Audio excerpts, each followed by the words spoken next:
what the working man do. And I've got my act together, gonna walk all over you. Give me back my bullets. Put them back where they belong. Yeah, you can't have enough bullets. Hope y'all are stocked up out there, Patriots. You might need them.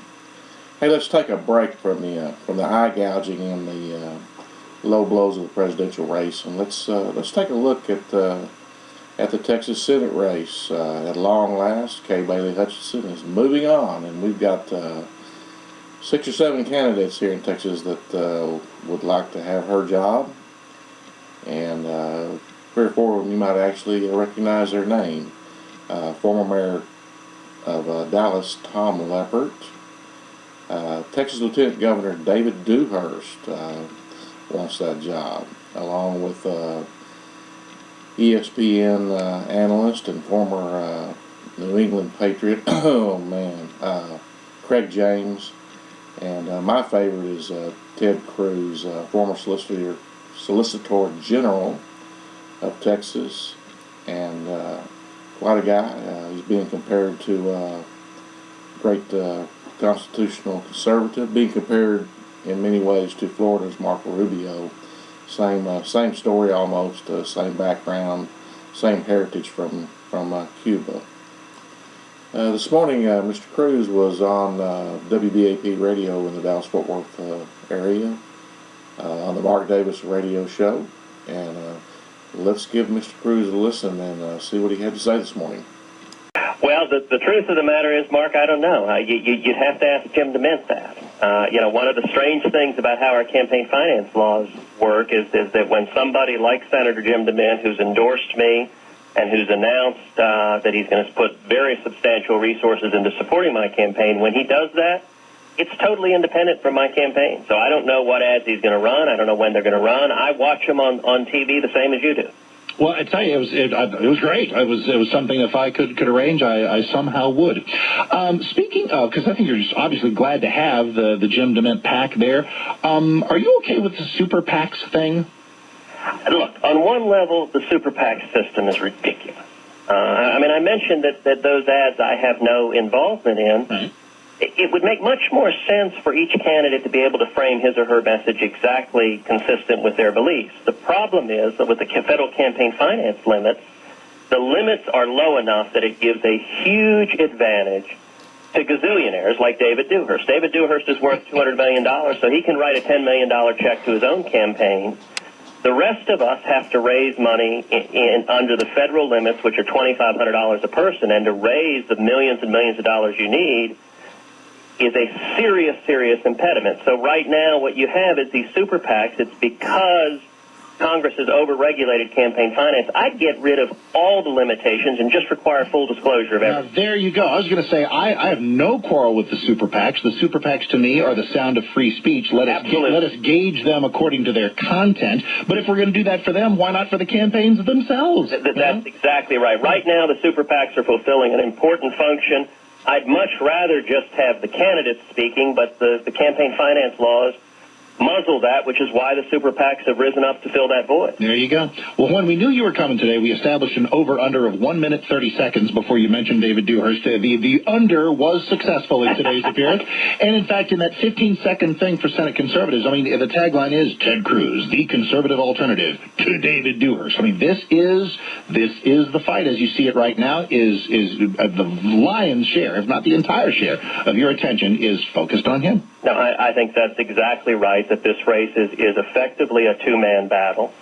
And Texans have a very clear choice between a timid career politician and a strong conservative fighter. And the great thing, Mark, is when primary voters hear that choice, Texans overwhelmingly want the next senator to be a strong conservative and a fighter. They know that what got us into this trouble was electing go along to get along moderate Republicans like David Dewhurst. And that's not the answer to keep doing what got us in this problem. We need strong free market conservatives to turn this around and to stand up and fight against the Obama agenda.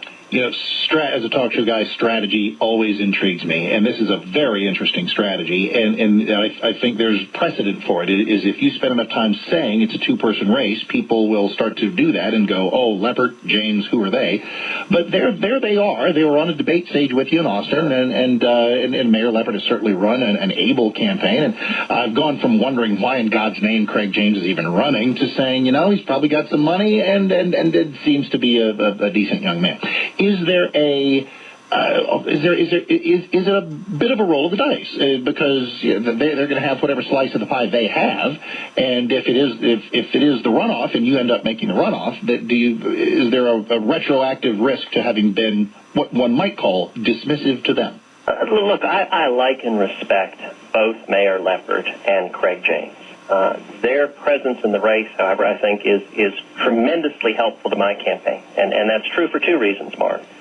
Number one, what it does is it splits the moderate Republican vote three ways between Dewhurst, Leppert, and James. I mean, I'm in a situation where you've got one conservative running against three moderates. Time out, because how is Craig James a moderate? He's a moderate because he hasn't been standing and fighting for conservative principles. Well, that's an incomplete rather than an M, isn't it? I mean, the only public policy issue he's engaged in is he urged taxpayer funding and investment in private companies to invest alongside essentially crony capitalism. Look, if someone's lived 51 years and they've never engaged like you do every day, fighting for conservative principles, if they've never engaged on them, it means they're not a strong conservative. That's necessarily the case. Republicans get into trouble. The argument you're making is the same argument that was made for David Souter. How do we know he's not a conservative? He's never said anything. Ouch. But Mark, it's the same principle. If he's lived 50 years and he's never said anything... The absence of a record, I would say that the absence of a record is not the same as a palpably negative record. I don't disagree, but it does mean you're not a strong conservative fighter. And I'll point out also the polling numbers very much reflect that. You look at the latest polls, Dewhurst's numbers have dropped 5 from 41 to 36. My numbers have surged 6 from 12 to 18. And then Leppert has 7 and James has 4. And the beauty of that 7 and 4 is they both come straight out of David Dewhurst's hide. Let's talk some Senate issues, but first, quick presidential thing. You were a Perry backer. That option not on the table anymore. What do you like presidentially these days? I'm like an awful lot of Republican primary voters right now, frustrated with the field and just want to give it a little bit of time. I am convinced whoever wins the primary, we're going to have a strong nominee come out. I think it's important we unify behind him. But I also think the dissatisfaction many conservatives feel with the field right now is one of the reasons so many conservatives are focusing so intently on these Senate races. As Jim DeMint has said, look, regardless of who the president is, the Senate's going to be the battlefield. And if you want Obamacare repealed, put strong conservative fighters in the Senate. If you want to see the federal government budget dramatically reduced, put strong conservatives in the Senate. If you want to see the Obama agenda stop, put strong conservatives in the Senate. And an awful lot of folks are focusing on exactly that. Let's take a look at some Senate issues. Obviously, Obamacare is huge. How is the pie getting sliced in appearances, questions when you do some open forums on things like job creation, foreign affairs, social issues? What are you hearing on the trail? Look, the vast majority of the focus, quite rightly, is on Obamacare and fiscal and economic issues. And the reason for that is we're facing crisis on that front. The federal government has spent us into such a deep hole that I don't know a Texan who is not deeply concerned for the future of our nation. And that's where the major battle is. If we don't dramatically shrink the size, power, and spending of the federal government, we're at risk of losing the country for our kids and our grandkids. And that's why so many millions of Texans and Americans are rising up and getting involved right now. So, is there another debate in the offing? What does the campaign trail hold for you for February? Well, there were 2 debates last night. There was the one in the afternoon. There was another one in the evening, which became the 22nd debate in a row that David Dewhurst has skipped. There are at least 2 that he has tentatively accepted. We'll see if he attends. But on our end, we are traveling the state, working to build the strongest grassroots team the state's ever seen, because that's what it's going to take for conservatives to win this race. I can't write a $10, $20 million check to fund my campaign, but you know what's crazy, Mark? We've raised as much money as David Dewhurst has. We've raised over $4 million. We're exactly tied in fundraising, but here's the kicker. Our contributions came from over 12,400 donors. His came on his last FEC report from 823. Both of us get to 4.1 million, but ours are from over 12,000 people. His is from just 800. The website for such things is TedCruz.org. Always a pleasure, Ted. Thank you. I know we'll be talking soon, and best of luck and best of health out there. It's a great pleasure, and let me urge all your listeners, come out if you're in Tarrant County to the Hearst Conference Center Saturday the 4th between 1 and 6, and please support us in the straw poll. We need your help. My dad will be there. For those of y'all that know my dad, he fled Cuba, and he's going to be there, and please come join us. Hearst Conference Center, 1601 Campus Drive, between 1 and 6, this Saturday, February 4th. Ted, thanks so much. Appreciate it, sir.